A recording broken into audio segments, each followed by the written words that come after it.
Hi guys, hope you're all okay. I'm Minas, welcome back to another episode on Can You Dig It? Ladies and gentlemen, got a new toy for the workshop and this is massive. As before, let me get set up and we'll have a look what we got. You're gonna like this. Can you dig it? Right guys, so today's episode, gone and got myself this brand new Parkside table saw. I got it from Lidl. It was £100 and I'm super excited to have a play around with this, guys. So with the table saw, obviously we're going to be feeding the wood through the saw and it's going to look like this, hopefully. It's like I said, it's from Lidl, the Parkside range. It's the PTK 2000 E3 model from the range of table saws that they do, and we'll just have a quick look at the box and see what kind of features we've got. So already we can see there it's got a laser sight, it's got a guard, it's 2000 watt. We can do mitre cuts up to 45 degrees and it's got a cutting height of up to 87 millimeters on the height of the blade. Laser we've mentioned, table saw dimension, so that's just the saw itself without the extensions which are in the box. So the saw itself is 63 by 54.5 centimeters, and with the extension to make the table a bit bigger for a bigger work area, we can extend it up to 88 by 93 centimeters. Comes with two blades, two 254 millimeter blades. It's got a 24 tooth pre-mounted blade, so that'll already be in, and I believe there's a 48 tooth one as well it comes with. What else have we got in here? I'm not sure if you can see those pictures, but we're going to do some demo cuts with it once it's all set up. So yeah, it's got the guard so the blade's not exposed. Pictures here showing various angles. We can bevel as well. And what else have we got? It's got a riving knife. Let me see, where's a good picture for that? So behind the blade we've got a little bit of a metal guard, a riving knife, and as you're cutting through, it prevents the back of the wood, once it's cut, touching the back of the blade and preventing it from firing the wood towards this area, and we don't want that, and the riving knife prevents that from happening. It keeps the cut, once you've made the cut, once you've made that split, the riving knife sits there and it prevents the wood touching again at the back. What else we've got to go through? I think that's it for now, guys. So I'm going to get this set up and yeah, let's see what it can do. Bear with me, guys.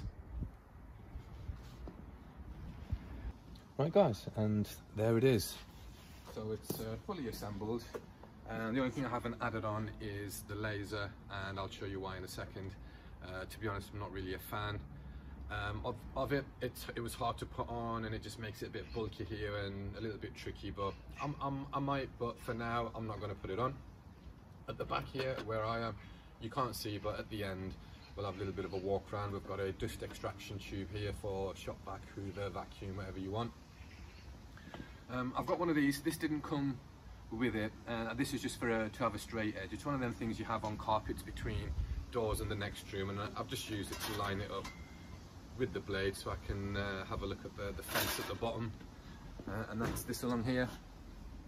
It's got it printed on scale, and the idea being you can lift it up, slide it along to the desired length, and this is for doing rip cuts going across the board this way, as opposed to a cross cut which will be going across this way. So we'll set this up for a rip cut, and again I'll dial this in a bit later. Now it's quite good and square at this end, but this end of the fence is a little bit off, so I might think of adding a bit more of a permanent upgrade to that. But again guys, it was £100. I'd say it's a super budget table saw, and there are going to be some imperfections. One of them being the plate itself. Ideally you would want it cast iron or some sort of steel, but this is aluminium, and again I'm not going to upgrade this at the moment for what I'm doing. Little projects here and there, it's absolutely perfect. The base itself, this is plastic. You have to press really hard for it to bend or anything like that, but again it's quite solid. It's got rubber feet on the end of the legs. The legs I believe are steel, it's said in the instructions. With the instruction, guys, I make sure that if you guys are considering getting not even this table saw, any kind of power tool or table saw, do read the instructions. It was quite good. It did say, gave some advice on how to cut certain woods like plywood, MDF and thicker boards and things like that. But I'll come around the front.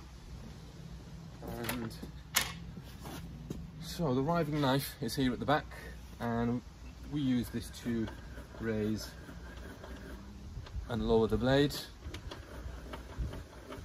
We can loosen this at the top and then twist the knob, and then I don't know if you can see, but yeah, the blade is angling, and we can go up to 45 degrees with that, and you can lock it in. And as you can see there, the blade here is angled at 45, but we'll put that back to 0 for now. So we loosen it again, wind it back the opposite way. Now it does go past 0, don't assume that it's stopped, it's on 0. There is a little bit of play, but you just need to keep this on the 0 and lock it in. And it's always handy to have, you know, a square at hand to make sure it's nice and perpendicular and things like that. Again, if you're a bit worried and thinking that the guide with the magnifying glass here is going to be a little bit inaccurate, then you can always get, you know, a square, and we can measure from this side, well, depending on which side and we keep in the wood and which side is waste. You would measure on this side of the tooth, sorry, this side of the blade, and measure across, and you could lock your fence down that way without having to look at the scale there. I'll put the square away. So push stick, guys, and it rests on the side on that side. And again, the idea here is, I'll move that out of the way, I'll come on to that. As you're going to be pushing the wood through, it's fine using your hands up to here, but you don't want to get too close to the blade with your fingers. So it's got a nice little lock there, so it grabs onto the board, pushing it across that way, as well as applying some downward pressure here. And we can always use our hand or another bit of scrap board to apply some pressure going that way. But again, the idea is once you get close, you just lock it on and you're able to feed it through without getting your fingers anywhere near. And the other blade, so it did come with another blade, and that's the 48 tooth one. And as you can see, a lot more, the teeth are a lot more close together than the one that's currently in. And what else can we show you? Okay, so let's just clear it up a little bit over here. It is going to scratch easily as well, guys, so I'm not too worried about that. So we've got the Mitre guide. So again, we loosen this and it moves to desired angle, 45. You lock it in, and you can do angled cross cuts as well. You can do Mitre cuts, is what they're called. So we'll just put this on 0 for now. Lock that in, and it's got like a T-groove, and it slots in. Now again, guys, it's got a little bit of a wiggle. I don't know how it's going to affect anything. It's got a little bit of horizontal play, but again, there's upgrades to be made, and we can make this a table saw that can compete with some of the more expensive ones. Okay, so let me just move some of this stuff out of the way. So we're going to put this on, and this is the blade guard. There's a little, well, there's a bolt here and a gap. You line it up with the gap there, and you can see through, and it just locks in. Idea being, show you actually, once the wood gets to the front, watch, it automatically lifts up again, covering the blade for, well, for 100% of the cut, exposing the blade only a tiny bit at the back here. But guys, what you're doing, getting your fingers in around about there anyway, it shouldn't be anywhere near. So push it up to here, and then using the push stick, so that's in there as well. And we always want to have the blade height just a little bit thicker than the board itself, and again, that would eliminate any tear out or blowout. Again, just to show you this, so that would go in, we'd loosen that, and we could set 45-degree angle. You can have it going either way, it makes it nice and handy. And again, there's a couple of extra degrees after the 45, don't just assume 45 is the end. And you could have your board, again, fingers over at this end, push stick if needed, and we could create a nice 45-degree angle cut as well. And what else is there to show you? Okay guys, so we'll have a little bit of a walk around and we'll fire this beast up. Okay guys, so I thought we'll have a little bit of a walk around the machine itself. So there it is. and we've got this that slides up and down. We can release this and let's slide the parallel guide across, and you can see there it's got various zeros. There's another zero there depending on the type of cut and where you're setting things up, so a little bit of time studying that. The on off switch, various knobs and levers at the front, sorry. So we've got the blade. Actually, I'll take this off. And there's the riving knife at the back, guys. So as you're pushing the wood through, this will help split the wood and prevent it from hitting the back of the blade on that return, preventing the wood kicking back. So there's the legs. Supports there. So again, the reason for those down there is as you're feeding your wood through, you don't want it to rock back, and if it does rock back, it's not going to fall over. Stabilizes, I guess. And then coming around the back, you've got the dust extraction port there for the shop vac. And then lastly, if we just have a look at this side, and that's where you can put the spare blade. As you can see, it's got the outline for it. Okay guys, so I'm going to set up the fence. I'm going to get a piece of wood, I'm going to cut something. Okay guys, what I've done is I've just took the blade guard off. What we'll do is we'll plug it in and we can see what it's like. Sorry, I should have done this beforehand.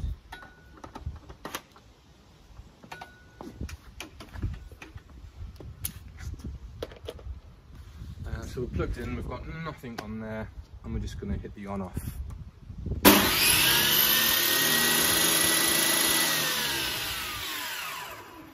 And I think it's got a bit of a break to it there. It didn't freely spin to a standstill, there was something there resisting it. So what I've done is I'm using the fence and a square just to make sure that it was 5. It's a little bit off at the back end, but again guys, it's £100. I am going to have to make a permanent fix for that. Let me get the blade guard put back on, and yeah, we'll do a cut. Okay guys, so the guard's back on, and obviously safety as well. I've got a pair of these. I'd wear a dust mask as well, but I've got my shop vac that was a bit of a mouthful, hooked up to it at the back. So I'm going to switch that on first, then we'll switch this on, and we'll make a rip cut across this, obviously using the push stick along this side as well. So yeah, here we go guys.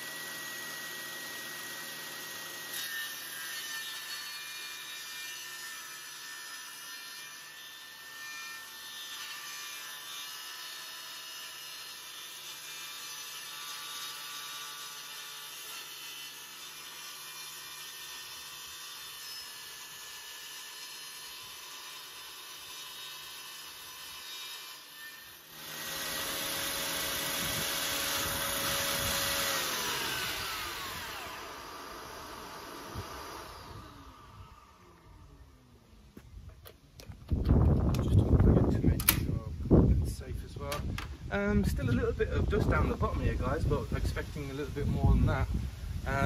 So this is the side we cut, and here we go. Let's have a look. What does £100 get you? Get you a relatively straight cut. That's what it gets you guys. I say relatively straight. I've only spent 10-15 minutes setting it up. I'm going to do some little nice easy upgrades myself. And yeah, oh actually, should we do a mitre cut as well? Yeah, go on, let me get that set up, sorry. Okay guys, so for the mitre cut, you'll have noticed I've took the parallel fence off, and it's advised to do so as well. You don't want that catching should you be using longer boards.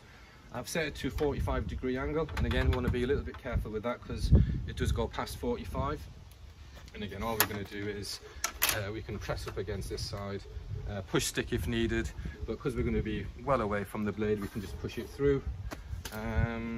Safety first as always guys, so let's get this one done.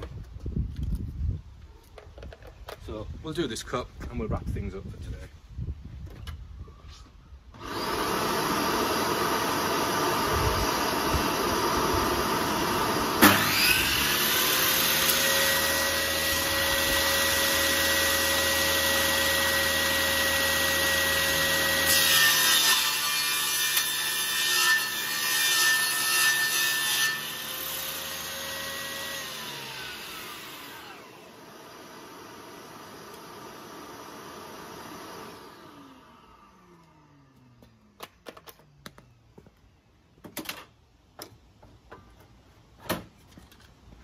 guys, and then you have the 45.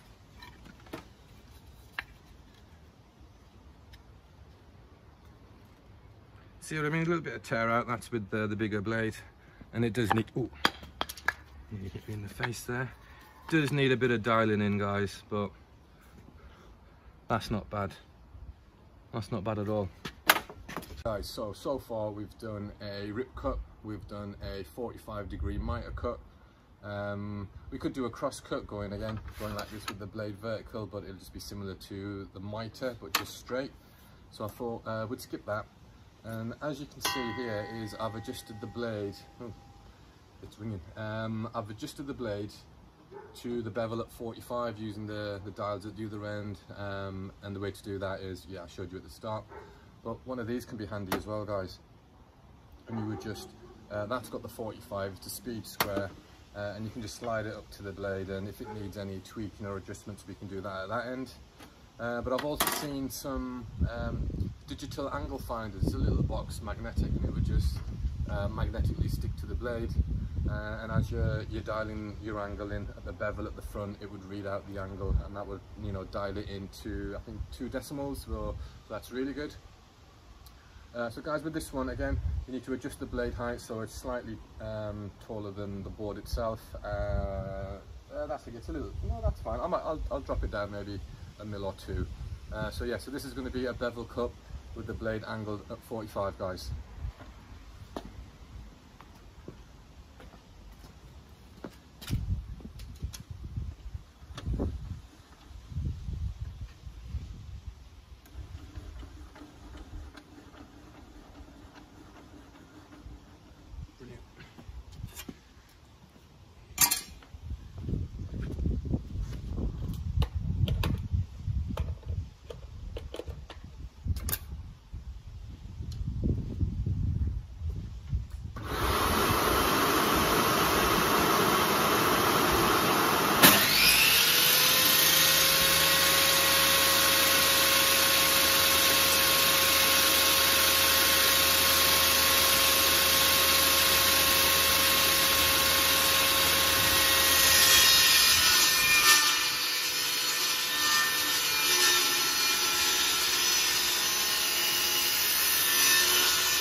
Guys, as you can see there is, we've got our bevel cut. And we've got a little bit of tear out there. Normally for stuff like this, if it's going to be, you know, the final cut, then I'd put the blade, the 48 tooth blade in. But as you can see, guys, that's pretty close to perfect. And again, guys, it was £100. It's a table saw. Normally these kind of machines fetch £300–400 for a good one, but by adding some upgrades and tweaking the fence and, you know, making things a little bit more solid, we can definitely push this into some of the saws that are around about £250. So guys, this has been my review on the Lidl Parkside table saw. Guys, if you like this kind of stuff, then, you know, please subscribe to the channel by clicking the button here. I'll link some other videos around for some other reviews and some other things that I get up to. But guys, if you like what I'm doing, leave me a like, subscribe to the channel. I'm Minas, this has been Can You Dig It, and we'll see you in the next one. Take care, guys.